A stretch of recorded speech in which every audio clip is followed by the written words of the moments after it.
Pokémon Legends ZA came out just over a week ago, and some of the battles made the game actually seem pretty difficult. After beating it once, I wanted to see if it would be possible to beat the game using a single Pokémon. More specifically, I wanted to see if it would be possible to beat the game using ONLY Chikorita, one of the most hated starter Pokémon due to Meganium's lackluster stats. This video took a very long time to make, so if you do enjoy it, don't forget to drop a like and subscribe. It helps me out a lot and you can always change your mind later. Now without further ado, let's get started. After arriving in Lumiose City and chasing after Lumiose's #1 wanted criminal, we're able to choose the only Pokemon I plan to use in this run. We pretty easily take out the first few trainers and then head to Hotel Z to meet AZ and the rest of Team MZ. After running a couple of errands, Tawny tells us to head to the Wild Zone to start catching some more Pokemon to fill up our Pokedex. Wait, I don't plan on using any more Pokemon. Surely I can just skip this part like in every other Pokemon game, right? Well, that's where you'd be wrong, because apparently the game doesn't let you continue unless you've registered at least 5 Pokemon in your Pokedex, so haha, the run ends here. Unless we just toss these Pokemon in the box and forget they ever existed and refuse to use them for the rest of the game. That sounds good, right? I'm not technically using them, so I think having them in the box forever is probably fine. After registering 5 Pokemon in the dex, we get roped into helping Mabel with her research, although this will actually be super helpful later in the run. Once we head back to Hotel Z, we have our first actual experience with battle zones and earn ourselves a challenger ticket, and after defeating Zack, we're promoted to rank Y. I'm skipping over a lot of the battles since they aren't too difficult yet since we're still fighting lower level Pokemon.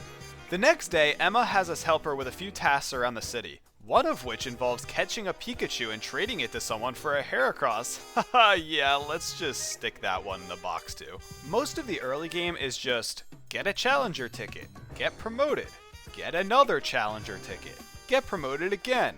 So I'm just gonna fast forward a little since these early battles were not particularly difficult at all and I could easily win them just by overleveling a bit. On the way back to the hotel after hitting rank V, we come across Zygarde, who we follow to the site where the first Rogue Mega Evolution takes place. Rogue Mega Evolution battles are something I was worried about heading into this run, since you typically want to have your own Mega in order to deal heavy damage to the Rogue Mega. Without a Pokemon that can Mega Evolve, it is difficult to deal any substantial damage to the Rogue Pokemon. Well, that is unless you use plus moves. A Pokemon's move will become a plus move after it has been available for some time and enough experience is gained. Although none of this actually matters since AZ gives you a damn Lucario to fight the Rogue Mega Absol with and you are completely unable to use your own Pokemon. So, can you beat Pokémon Legends ZA with ONLY Chikorita? No! But this run is still a fun idea and I'm going to do everything in my power to finish the rest of the run with only my Chikorita. It's not like this was my fault, the game forces you into it. I definitely could have beaten the Absol using my Chikorita, but I didn't even get the option to. AZ says that to beat a Rogue Mega Pokemon, we must wield the power of Mega Evolution ourselves, but as you'll see later, that is not the case. Anyway, after defeating the Absol, we head back to... wait, are you kidding me? The game forces you to take the Absol. And you can't even get rid of it since you literally are required by the game to use it in the next battle against Tawny. Really though, all she wants is for you to have the Absol with Absolite in your party, so that's what I did and then just did the whole battle with Chikorita anyway. We then head over to a place that I think is pronounced Quasartico, where Vinny tells us about the Rogue Mega Evolution problem in Lumiose. He challenges us to a promotion match to be specially promoted from rank V to rank F so that we can help out with the Rogue Mega Pokemon. This was the first battle that was actually difficult due to Vinny's Mega Drampa, but I was luckily able to win on my first try by spamming potions. I then spent all of my Mega Shards on small XP candies to help level up my Chikorita. Throughout the run, this is a huge source of XP so that I'm able to level up Chikorita more quickly.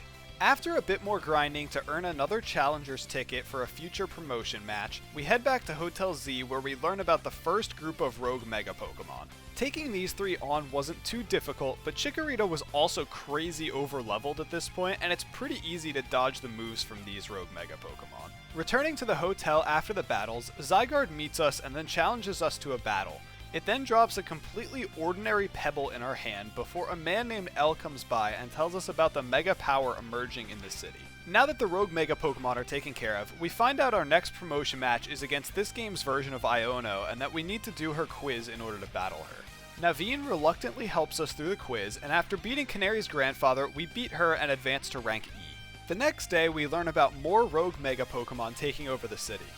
See a pattern yet? Once again, none of these rogue Mega Pokemon were that big of a challenge for my roided up Chikorita. And honestly, so far this challenge has been pretty easy. I mean, a lot easier than I expected.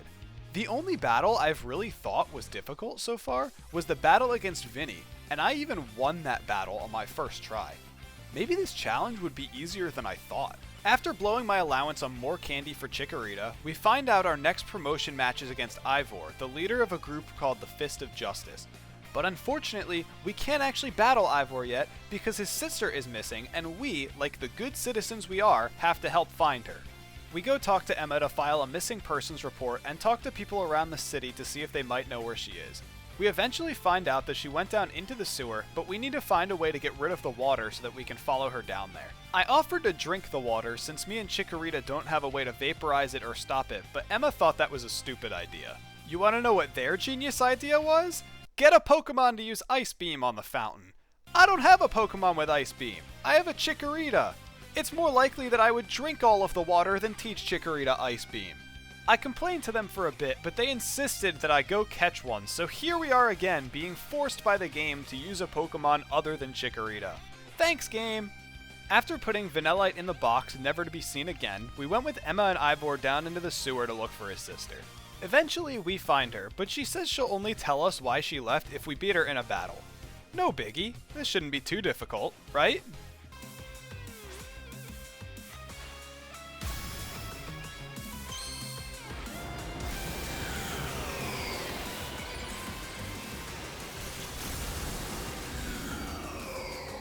This stupid chandelier killed my Chikorita over and over and over again. Finally, after about an hour of attempting this battle, I managed to outrun the chandelier long enough for it to return to normal and then finished it off with an energy ball. Oh yeah, and then we fought Ivor and that battle was super easy. Thank God that whole plotline is over with. That battle against Gwyn sucked.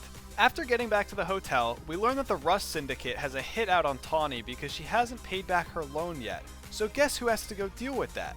If you guessed Tawny, you'd be incorrect, because of course we're the ones who would need to go deal with that. We head in and talk with the leader of the Rust Syndicate, Corbo, who says that he will ignore the interest on the loan but is going to put us to work around the city in the meantime. We head back to Hotel Z to discover, can you guess? More rogue Mega Pokemon. Don't worry, these will also be super easy. We can go calm them down and be back in time for dinner. Wait, what's that? That's not Gwyn, right? Well, we've got something important going on right now. Surely she wouldn't... Got to be kidding me!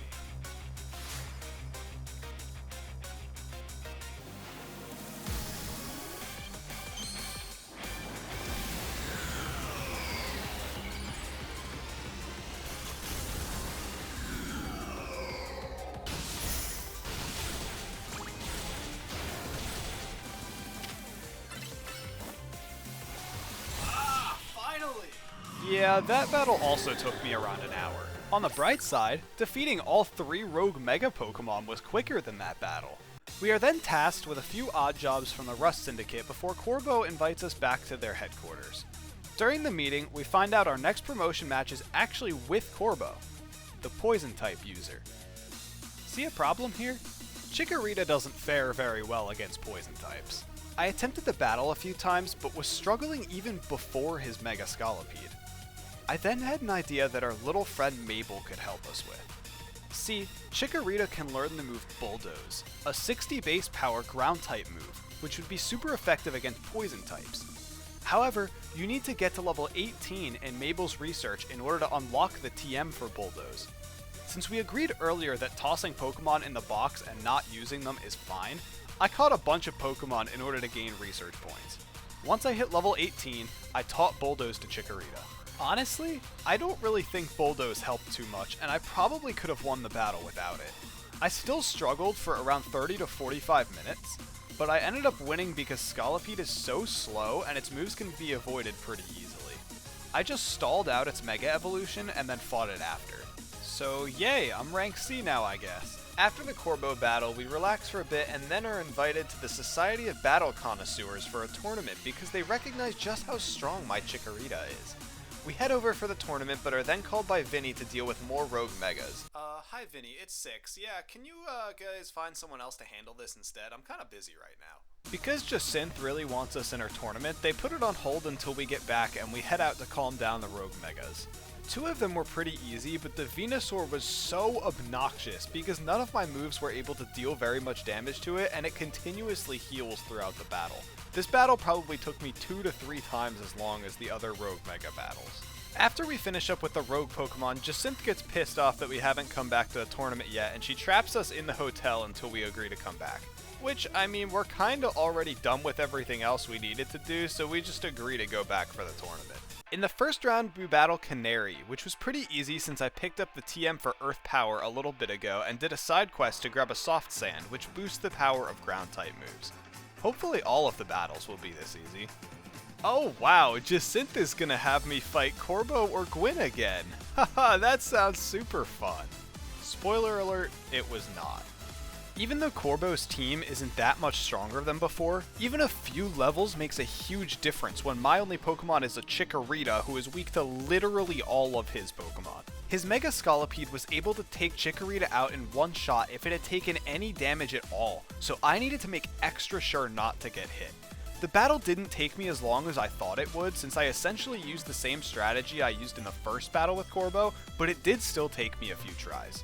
Now that Chikorita has absolutely humiliated the other trainers in the tournament, Jacinth decides that she wants to be humiliated too, but not before Zygarde barges in and challenges me to a battle first.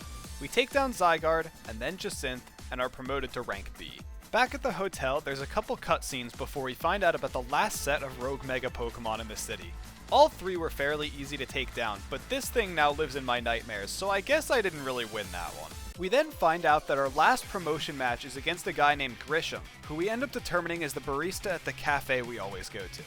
Grisham explains that he used to be a member of Team Flare and that he wants to reach the top of the ZA Royale so that he can use the power of AZ's Floette to protect the city.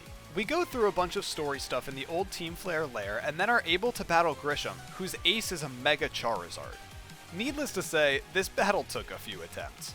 Chikorita was just barely able to survive a Flare Blitz from Grisham's Mega Charizard before firing off an Earth Power to take out the Charizard in one hit. Thank God he had a Mega Charizard X, otherwise I'm not sure if this battle would have been possible.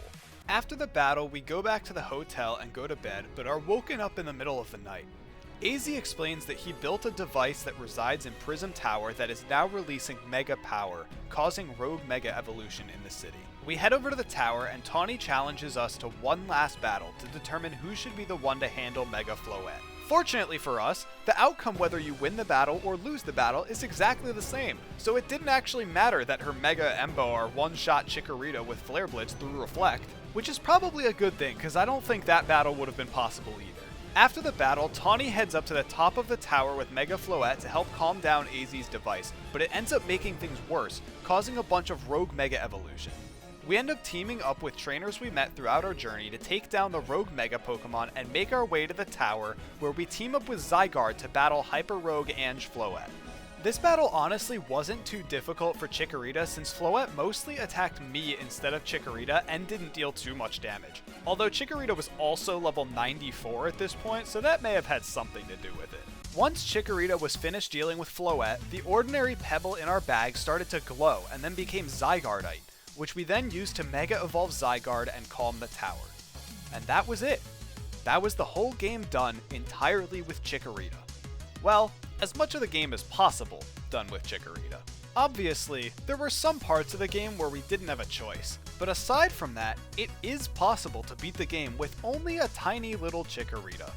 Again, if you enjoyed the video, don't forget to drop a like and subscribe. I've been having a lot of fun with this game so far, so I hope to make some more content with it in the future. If you have any challenges you would like to see, feel free to leave a comment down below.